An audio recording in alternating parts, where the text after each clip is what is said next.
I think there are instances where publishers are doing less full-service publishing and agents are having to step up to do more and encourage clients to do more. And I think that the publisher needs to justify their role in all of this.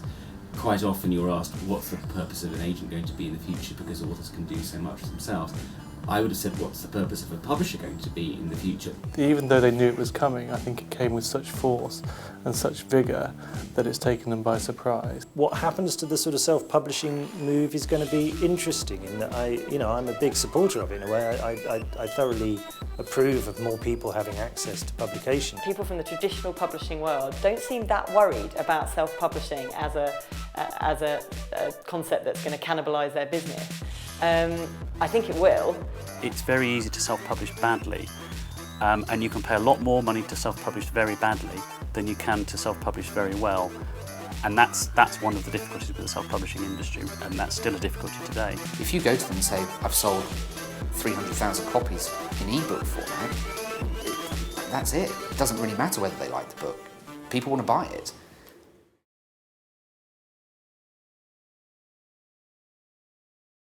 You know, I was in the offices of a large corporate publisher the other day, and they showed me a book on, I won't give too many details away, but it was a visually stunning, photographic-led memoir about humans and animals and nature and how they all interact. And I think they said it was something like 20 years in the making, and it will be a stunning book. And the editor, who is a well-known, legendary editor, very much of the old school type of publishing, said this is the kind of book that won't be produced anymore in the future. And I think that is a genuine fear now that's well grounded, and more people are realising. Because as we're chasing ever more bestsellers that fly very high and then dip off, so you see with 50 Shades of Grey, the biggest book ever, came from an unusual source, broke all records, and is now sort of fading away very quickly, much quicker than other books that have had a similar trajectory, although less steep trajectory. And I think there is a worry that there are many different forces now pushing publishers towards looking for those quick hits, as opposed to the slower developed books that last over a lifetime and can sustain a publisher through its backlist for 10, 20 years. The publishing industry has changed radically in the last 8 years, not only once, but multiple times, and it's continuing to change. So a good example of that is that there are now multiple ways to publish. Before, it was very linear. You had to get a literary agent. If you got a literary agent, they would sell your book to a publisher, you got published, that was the end of it. Now there are almost limitless possibilities. In fact, you can't really say, I am going to follow this path. Even if you get an agent now and you get a publisher, it doesn't mean you're going to be a success. Equally, you can put your book up onto Kindle, and doing it the right way, you can suddenly find yourself selling tens of thousands of copies. I think a lot of people focus on a lot of traditional models not working in the same way as they used to and not being able to get projects out there in that kind of way. I would turn that on its head and say, yes, you can't do things in exactly the same way as you used to. So you can now spend time looking at other opportunities and other ways of doing things. There is a certain kind of book and project that you would take to a traditional publishing house for a traditional model of publishing, and you can see with them, as it is for ourselves, that it's feast or famine. You either have very, very big hits with high concept, very interesting things, or things that a lot of people will talk about, and then at the other end of the scale, much more specialist things for whom there is a discerned market and you can go and identify that market. The challenge is that the middle ground that kept everyone ticking over has not exactly completely gone away, but it's become, there are many more distractions for people in that middle area. And there are so many ways of being entertained and diverted now that people need some sense of recommendation or weight being put behind something. So when something becomes an international bestseller, everyone knows this is the agenda item, the book that they must read at that time. If you know you enjoy books and maybe read 6 books a year, say, you will look to see what Richard and Judy and W.H. Smith recommend for your reading that over a month or two. If you are a more literary reader, then you will heave a sigh of relief when the book short or long list comes out, because that neatly curates a series of books that you should read. So you're constantly trying to shoot projects into those sweet spots and find books that will qualify for those sorts of areas. And we're finding that publishers they're showing a great reluctance to build brands by themselves. They will build things that look a bit like something else, but that often, if they've got a major thriller writer in one area, they'll say, we don't need to build another one because we've already got so-and-so. So there's a lot more pressure at the author's end of things to have done more brand development work, if you like, so that they arrive as an interesting commodity. And that's where agents really can and should come in these days, I think, I think you can't expect everything that comes over the transom to be fully branded and that person to be amazingly networked. But you will be looking for someone who has the aptitude to do that, who is promotable, who may be adept at social media or has other regular traditional media contacts that can be activated to help support a project, and who shows a real willingness to engage in supporting the publication of their book. I like to talk about finding authors who will be business partners to the publishers effectively, because that's what you're doing. You're going into a degree of joint venture with them to get your product launched. And some people think that doesn't sound very literary, but it's realistic. I don't think it's unliterary, and if that is the way in which you're getting books noticed now, that is a process you have to go through, whether you like it or not. That stability that we talked of in say the 90s around publishing must have also applied to authors as well, and so it was, if you got published, the track you were on was reasonably well defined, and you would see your book in the high street, and there were no concerns over your ebook royalty and all these. So it's fairly straightforward in that sense, I guess. And I can see that. I think it's true that probably publishers will become much more distinctive in the sort of services and approaches that they are offering to authors. And the choice between going with a really major publisher and going with an independent might be quite significant in terms of what you. How you engage with that publisher and what they want you to be doing and the sort of publication experience that you will have. There's questions about the whole publishing process, about how fast it should be, can it be quicker? There's questions about the advance, and the advance is a very good mechanism which enables a publisher to put a marker down against an author and say, this is what we think you're worth to us now, and this is what we're going to invest in you, and this kind of gives an indication of what we're going to invest in you in the future. But the most important thing it does is say to that author, you've now got a year or 6 months to make that book better. And that process, if it comes to an end, as I think there's a suggestion it might do, will lead to worse books, maybe books that are equally high profile or become bestsellers, but don't last the long term because they're just not as well written as books were in the past. And I think the ecosystem that supports this process supports a process that releases books that are really quite hard to write, hard to publish, hard to market, but are very good books. That bit of the market may start to fade away, and we'll end up with very commercial titles that dominate more than they even do now. And I think that would be, for a long time people have talked about a cheapened down culture, and for a long time I've sort of resisted that. I look at the bestseller charts 20 years ago and what they are now, and I don't see a huge difference. There's more celebrity books for sure, but there's still the deeper stuff, the more profound stuff that takes a long time to develop. But I'm just starting to think now that actually, because of everything else that's going on around us, those arguments may now be have some validity. And I think when a senior editor is saying to me that this is the kind of book that might not be published in the future because the investment just won't be there for the long term, I think that's a pretty serious worry.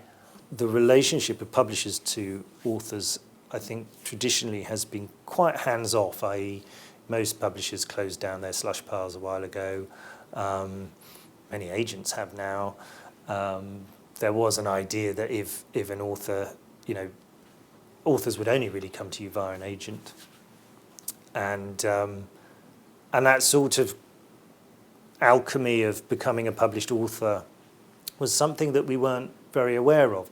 I think one of the interesting things about Faber is that in the past it did have this history of taking people off the slush pile, and there's famous letters back to William Golding turning down his manuscript for Lord of the Flies, and then Charles Monteith picking up the manuscript and seeing the potential of it and doing a lot of work and making it into a great work. And there's something about that story that I always liked, the idea that a publisher could be more engaged in helping authors develop their talent from a very early stage and be more sort of proactive really about that, rather than more being at your desk waiting for the submission to turn up, often quite well presented already. That part of a responsibility for a publisher would be to discover talent and encourage talent and spend time working with people on their work. The Academy is a way of doing that, and I think we're very sort of pleased with how that's worked out, and that we have managed to help some quite significant authors now reach their full potential, and it's something we're really very keen to develop on, and we've got quite a lot of exciting ideas about how we may do that. The creative writing world, as it was based on workshops in academic institutions largely, and it seems to me we're now entering a phase when we get to sort of be a bit more inventive about that perhaps, and think about that in a slightly different way and have more fun with it.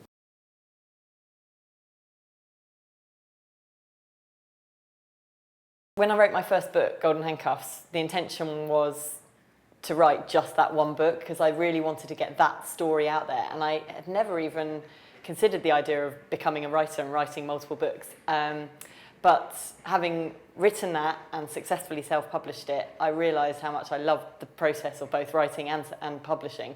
So I did it again, and off the back of that I got the deal with HarperCollins, wrote 3 more books, and now a further couple of books. So I've just discovered the love for it, and I think things have changed a lot. So what was going through my mind when I first published, Golden Handcuffs, was that I really wanted to get this story out here to the people who wanted to know about the city. But now my ambition's grown a little bit, and I just want to keep writing good books and getting it into the hands of people who enjoy them. Well, I founded Authoright myself 8 years ago because I was writing a book myself, and as an author I was new to the publishing industry, trying to get my book published, and I managed to get it in front of a series of agents and publishers. What I found remarkable was that the feedback was nothing to do with the quality of the book, but about whether or not it would be marketable, whether or not it was commercial. And that was a background that I had some experience in.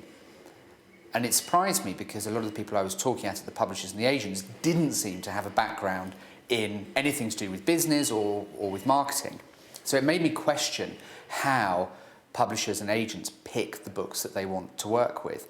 And so after a couple of the usual rejections, I decided to do it myself. I think a lot of people assume, because I dumped my publisher at my book launch, that it was an impulsive, spontaneous event where I'd just thrown a hissy fit for some unknown reason and dumped my publisher. But the reality is that that was the culmination of 3 years pent-up frustration. And primarily that frustration was due to me having a complete lack of control over the product, i.e. my book, and what it looked like when it was published, what titles what titles all my books were given, the covers that they were assigned to them. Writing is a passion, and it's a wonderful creative exercise, but then you drift from writing into publishing, and that's completely different. It's the business of books rather than the creative that creative outlet that writing a book is. What I assumed I'd get in my relationship with the traditional publisher was some sort of collaboration where the concept might have been devised by both of us, maybe came from me, and a few compromises along the way, and then using their expertise, we would craft this product and put it out there. And I was very aware that I would be involved in the marketing and various component parts of the journey. But what I hadn't realised was that the control was entirely with the publisher, and therefore when the books were being put out, portrayed as a certain type of book, as an example, chick lit, and I felt that the contents of the book weren't chick lit, there was a mismatch there. And however many times I polled people, did consumer research on it, gave the feedback back to the publisher, the result was basically, no, we've decided, this is our decision, it's going to be called this and it's going to look like that. So it was very much not a collaboration, which was disappointing.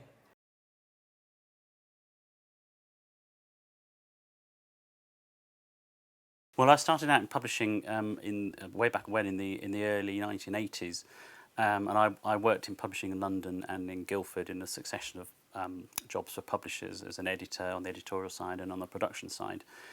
I left Butterworth Heinemann at the time and set up my own company in 1990 because I was wanting to publish my own things and do my own things, and that was a combination of production work and editorial work.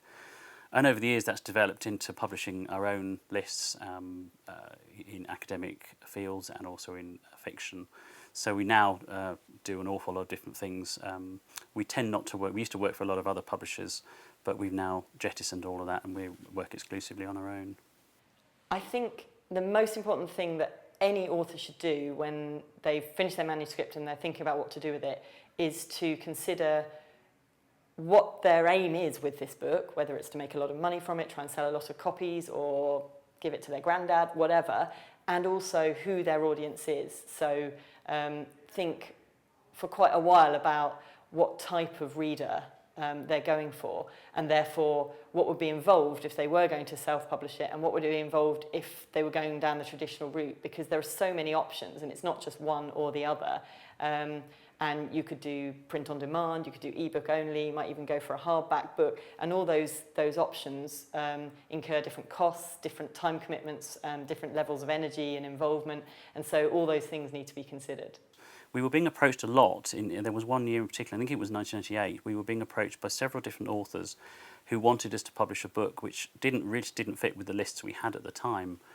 So we looked at the market and we could see that at the time vanity publishing was a dreadful thing, and Jonathan Clifford was getting his campaigns up and running to try and tidy up vanity publishing at the time. So we didn't really want to get into vanity publishing, but the self-publishing buzzword was just beginning in America, and we felt that we might be able to offer to do this service for authors, and we started publishing books for authors in that way. And again, that also coincided with the start of print-on-demand technology that came along, and it just made it that much more viable for authors. And it just took off really from there. I mean, the market developed, self-publishing developed, and we were in the right place at the right time.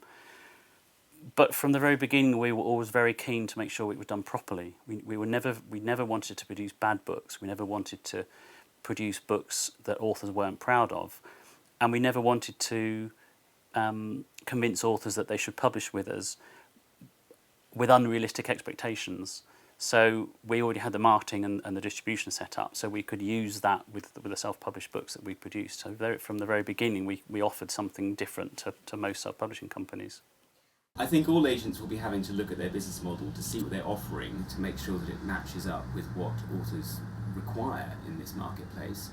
Curtis Brown has always evolved as a company. Back in the 1930s, when speaking tours became all the rage, we opened up it was called Spokesman, an agency that represented speakers that took people like Churchill around the world.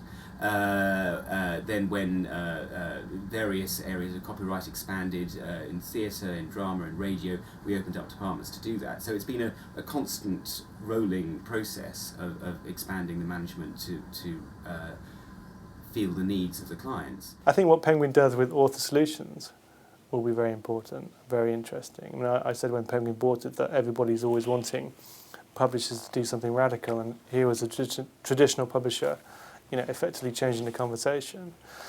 But I think it needs to think about which bits of the business do what, which are the sort of casino-style risk-taking investment bits, and which are the bits where you're taking money off authors.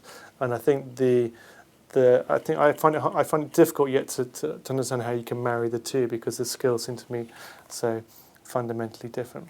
But we still do hear stories. I've heard of a very high-profile author recently, whose name I won't reveal yet, who's very unhappy with his publisher, and has, as far as he's concerned, has had no service whatsoever, and wants to revert the rights and go elsewhere and publish it direct. And I think whilst we still hear those stories, those companies that can offer those solutions to authors, even on a model where the author pays up front, I think they will survive and thrive.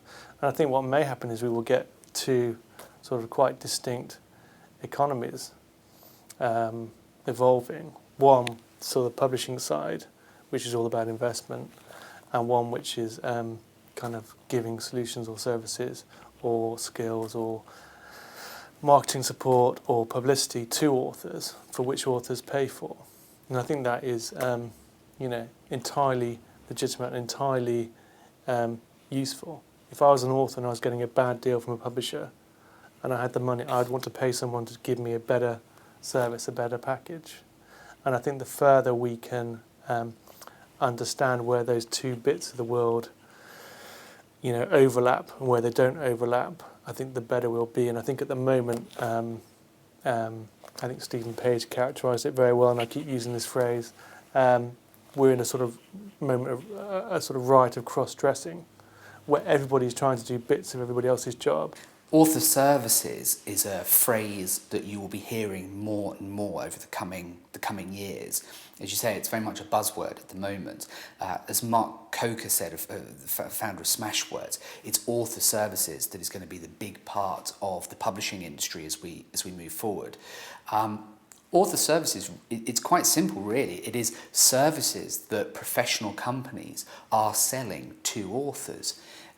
In the past, that's been seen as just self-publishers, self-publishing companies. The terms could be interchangeable. But that's no longer the case. Traditional publishers have now identified that that's what they want to start doing, and indeed literary agents. So essentially selling a service like ebook conversion or ebook publishing or self-publishing, a marketing campaign, editorial services, these are all author services. And the way that Authoright fits in with that, we are also an author services company, but I think we're different in the sense that we are first and foremost a professional PR agency, and that's the service that we're selling to authors. So they sign on as our client. So we're not just selling them a service where they end up going into a machine and being chucked out the other end. It's about quality. It is about personal contact. It's about giving the right advice, genuine good advice. So it is a service, but it's a much higher quality service, I hope.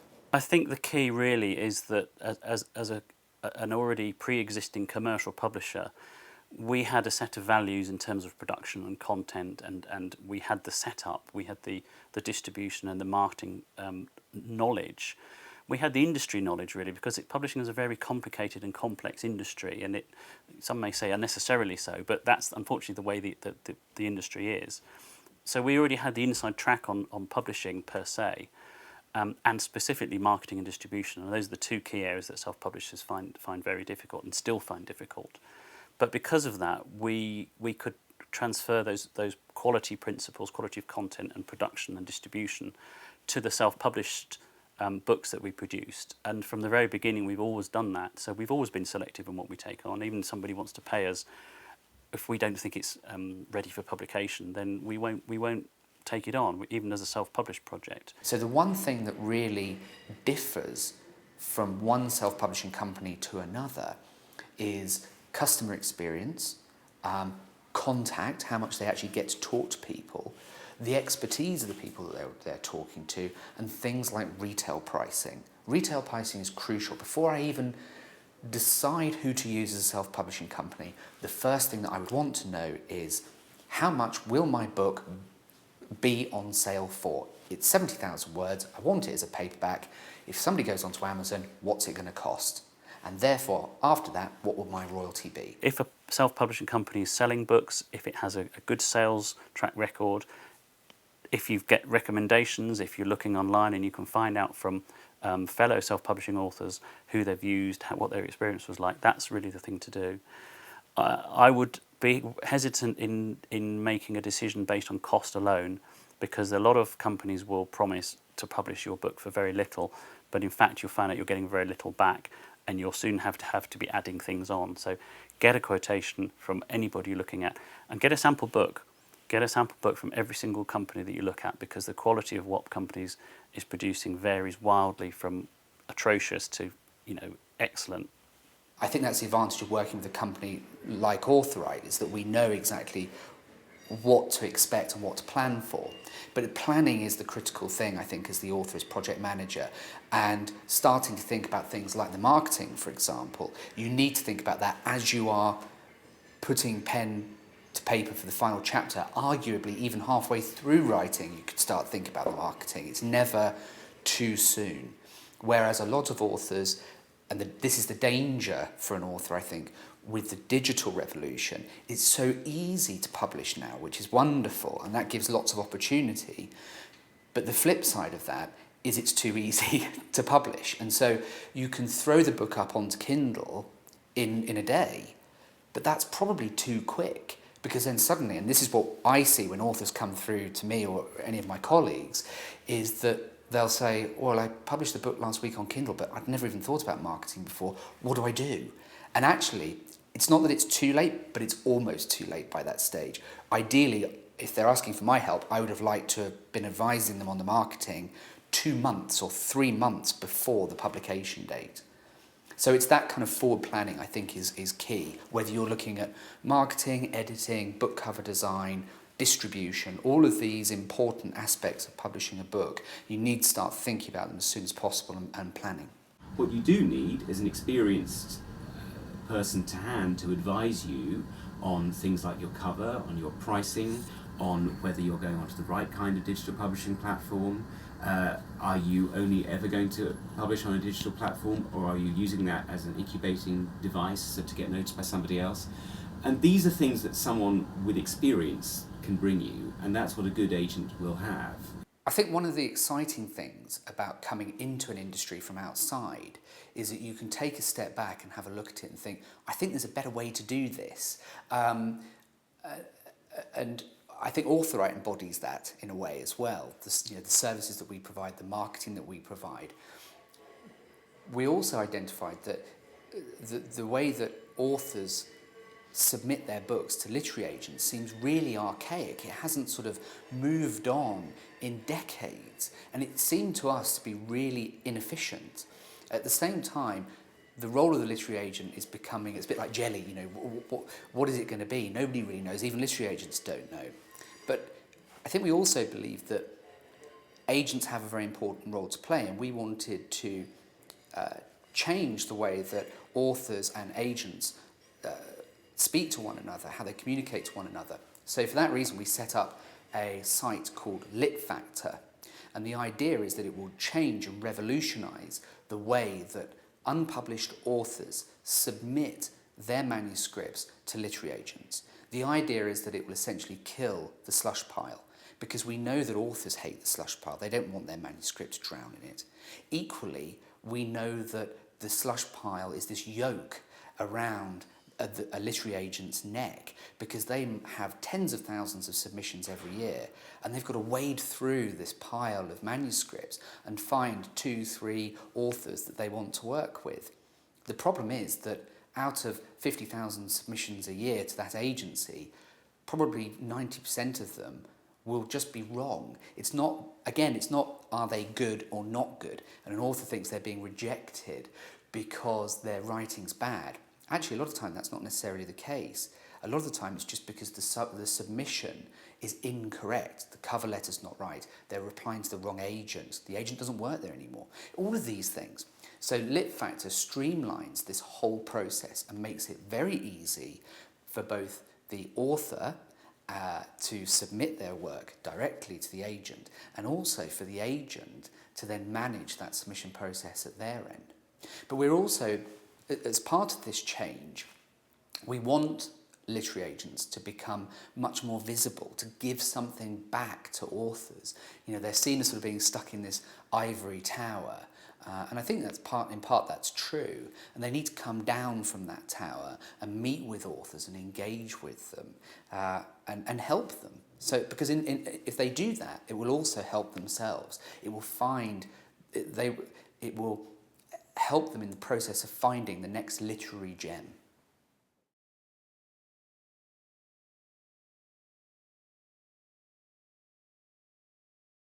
I think the future of publishing and books, and that they're slightly different, but they're obviously also the same thing, is very exciting and very interesting. And I think there's going to be lots of big changes. The way that we consume books, for example. My sort of predictions are that, yes, big publishing houses will merge, as actually any big company does, because it becomes safer. You know, you pool your resources, you pool your profits, and you become much more stable. Those kind of publishers, for me, will continue to publish books that real readers don't read. And what I mean by that is the celebrity titles, they're stocking fillers. We consume those kinds of books in the same way as we consume DVDs, TV shows, apps. We often buy the same product across multiple different formats. You know, if you think about Jamie Oliver, you buy the cookbook, you buy the app, you watch the TV show, you buy the DVD. It's still the same recipe on how to cook a chicken, but you buy it in 10 different ways. There's going to be more of that shared content, and I think the really big publishers will do more of that. I doubt that in 10 years' time there can be as many independent agents as there are now. I think you'll see a lot more groupings in the same way. Curtis Brown is not a massive behemoth. Yes, there are 80 people here, but when you cut that in half, you have a book department. When you cut that in half, you have an English language book department. When you cut that in half, you have the primary agents plus their assistants. So it breaks down, and each agent is effectively their own business. So we're more of a federation than being one large institution. And I think you'll see much more of that in the agenting community. Already you have a number of agents who share offices or share back offices with various people. Our new association with Confident Walsh has a strong element of that in it. They are joining our team, but also we're able to bring people together to help make the whole thing work. And it will be harder, I think, for independents, true independents, to do battle with the combination of Random House and Penguin merge, for instance. Unless you had an absolutely copper-bottomed superstar best-selling author, you could not, as an independent, dictate terms to Random House Penguin. We will always have our challenges in dictating terms to anybody, but at the same time, we are constantly engaged with these people. We'll be able to identify more clearly the battles to fight on behalf of our authors, and I think if anyone's going to win those battles, you'll be able to do that with a group of authors representatives fielding a team. I can see there being quite a lively independent scene, but probably for more niche publishers. I think the people who might suffer the most actually are small general publishers. I think that's where it's really difficult. Always has been really difficult. The chance you've got there is of getting, by spreading by spreading your options across a wide variety of titles, you increase your chances of getting some standout bestseller that can, as we've seen with some companies, can keep you going for a very long time. But I think it's everything seems to suggest that kind of general list is going to be hard to maintain on a smaller scale, and that is really going to become the domain of the giants. But I think there will be a sort of lively independent scene for people who are doing either slightly different business models, the sort of unbounds and all the kind of the different ways of coming to publication or developing titles and authors, and those who are working in niche markets particularly. I think it's a very exciting time for authors at the moment because the market has opened up enormously in the last few years for them. They've got a lot more options now as to how to publish. Ebooks has come along and it's almost been a saviour for authors. It's very difficult to predict because who would have predicted 5 years ago that ebooks would have been 20% of the books market? I certainly didn't predict, and I've been working in ebooks for 5 years anyway. I think it's going to be more of the same, actually. I think the books, the physical book market will decline slightly, and I think the e-book market will increase. I think the number of bookshops will probably decrease, but there will still be a lot of bookshops around and people will still be buying books. But I think it will probably consolidate. I think you will see traditional publishers consolidating. I think they will become narrower in what they output, and they'll become much more commercial in what they produce, even more commercial than they are now. But I think that's also exciting for self-publishers, because I think self-publishing companies will increase in their size and they'll increase in their professionalism, because there's a lot of self-publishing companies who are very professional now, but there's quite a lot that are not. And I think that's a developing market. And that's exciting for authors, because it gives you a lot of options, it gives you a lot of opportunities and a lot of choices. But the key is the choice. You need to make the right choice to achieve what you want as a self-publishing author, and that means understanding the market. So research is the key, really, to any self-publisher moving forward. And it's only really the past sort of 3 years that I think publishers and booksellers have had to face the actual digital transformation that other media have faced before that. And I think that's been a sort of radical shift for them. I would like to see us being working across different media, doing different interesting things with different authors in slightly different ways. A big part of that still being about publishing books, and the main drive of our sort of brand and sensibility and identity being a literary one. I think that's the kind of key to me, and our role still being firmly built around authorship in a variety of different forms, and readership in a variety of different forms. I don't think we know necessarily what reading is going to be in 10 years' time, but I'd hope that we were at the heart of it, whatever it was.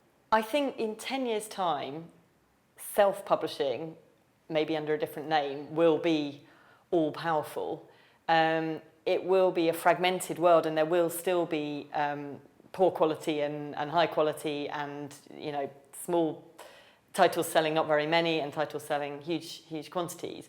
But I also think that Amazon will win in all this. I think they will effectively become a publisher as well as a retailer. They already own most of the market in terms of selling books.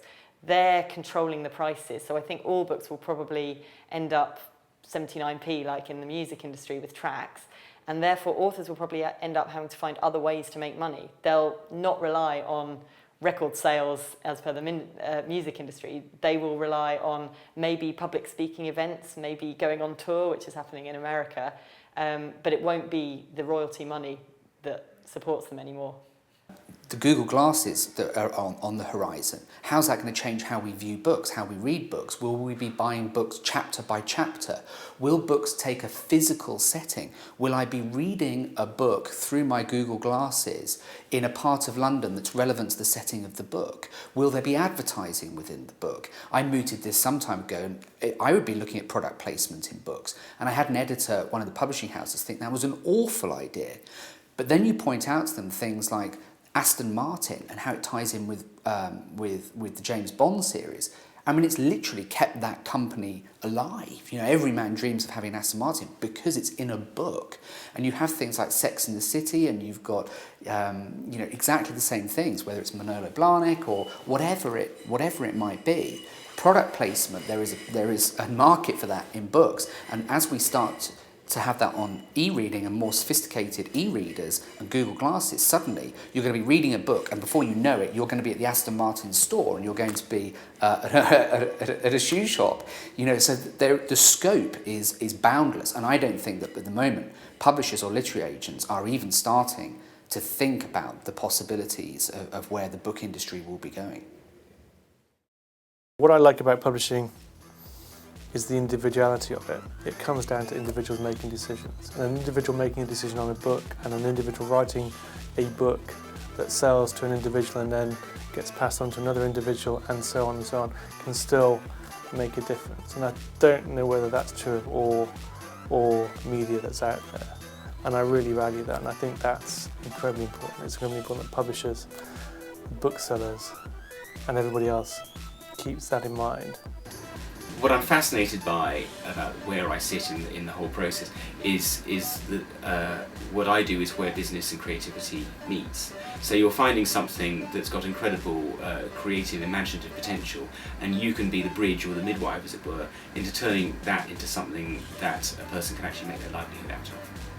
At the moment, that's what makes me excited about the business, is that sense of having a lot of great stuff to play with and a lot of different opportunities of things to do with it.